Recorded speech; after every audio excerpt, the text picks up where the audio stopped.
The Xbox Series S is trash. Do not buy it.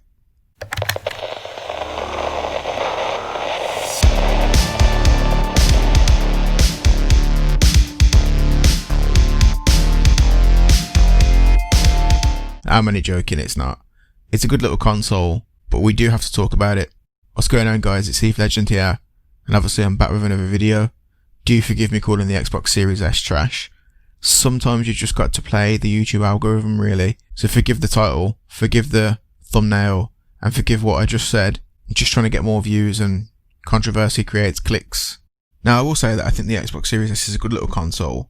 It pretty much gives the opening of a door to people that want to get into the next generation of gaming, but at a lower end cost.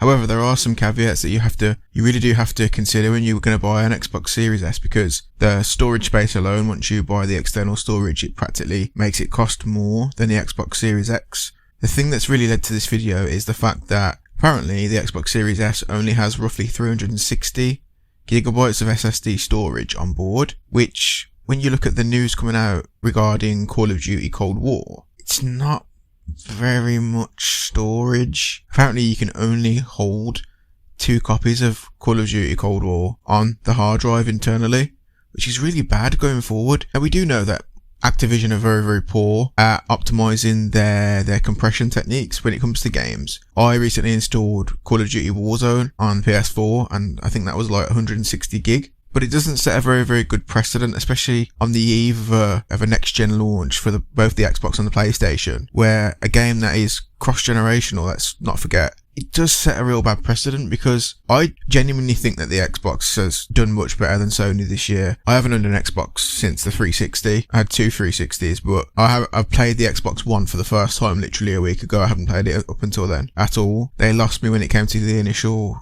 OG Xbox One, how weak it was, how it was against unused games, and the onboard Kinect. I could never get on board with Kinect. But I think the Xbox Series has destroyed Sony this gen, and that's coming from a Sony fan. I'm more of a Sony fan than Xbox, but I just think in general they've done a lot better. However, I do think that this Series S may hold the generation back.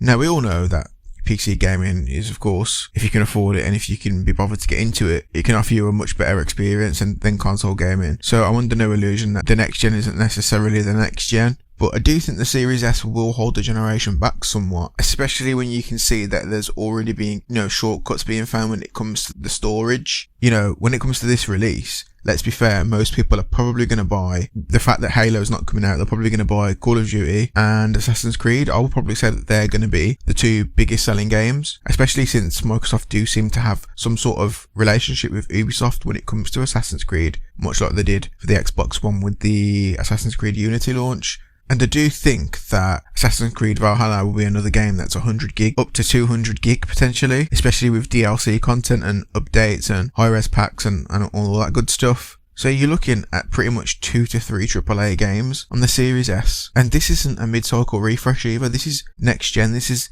entry-level console for next gen.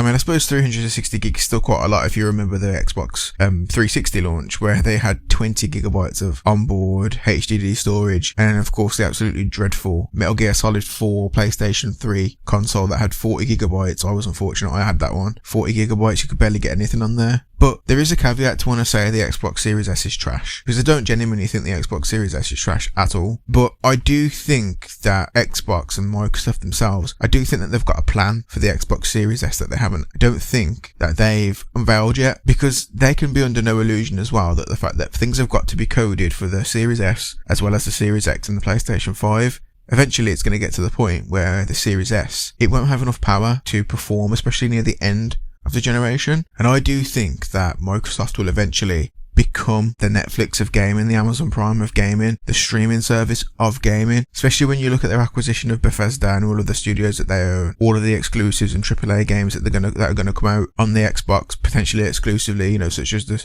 sequel to Doom, Elder Scrolls, and all those games, Fallout as well. But you look at that, and you also look at the xCloud as well, where it's cloud gaming to your phone and whatnot. I genuinely think that the Series S, the plan for the Series S in, let's say, 3 to 4 years, when high-speed internet is even quicker, where internet can stream up to 8K resolution content without a hiccup, without a hitch, especially with 5G coming as well. 5G is getting rolled out more and more and more, which has got incredible bandwidth and incredible speed and incredible reliability. I genuinely think that the Series S going forward will eventually become an xCloud server where it would just stream games, similar to back in the day when you had that company called OnLive and Gamefly, I think it was called in the US. I think that Microsoft's plan for the Series S is eventually to go into cloud-based gaming, because you look at Assassin's Creed Odyssey on last gen, the graphics on that game were incredible. Like, some of the NPCs look dreadful, but the actual architecture, the actual world, and the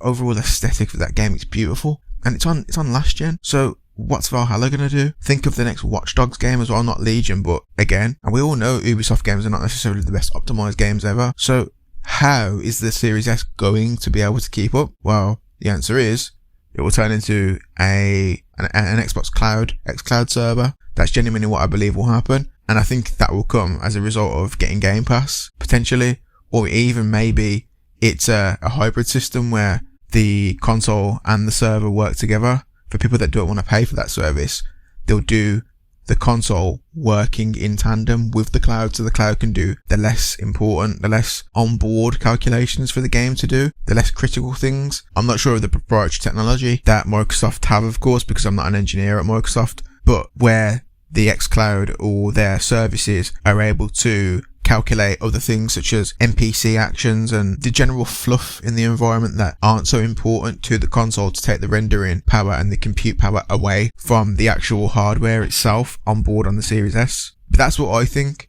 So again, do you forgive the thumbnail and the title? Sometimes you just gotta play to that YouTube algorithm because I'm just trying to get more views. The Series S is a good little console. I do think it may hold the generation back, but with that insurance policy of it potentially becoming a xCloud server in the future, an xCloud streaming service in the future, perhaps the Series S won't hold the generation back after all, if that's the plan, of course. What do you think about the Xbox Series S? Do you think it will hold the generation back? Are you getting an Xbox Series S? Let me know in the comments below. Are you excited for the next gen? Me personally, I'm excited, but I'm cautiously excited, because part of me thinks that apart from the controller itself, especially for the PS5 and the quick loading times, I think that it's more of an iterative generation as opposed to something that's really, really groundbreaking.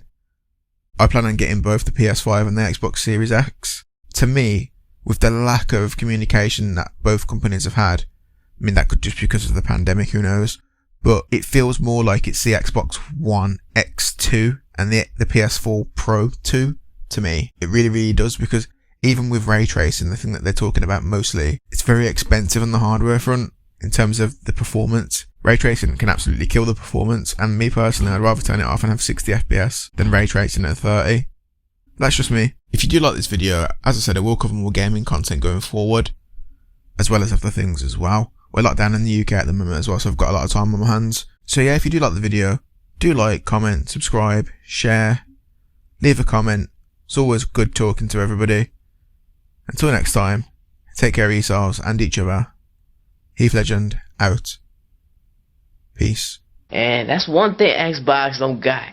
Xbox ain't got games. It ain't got games.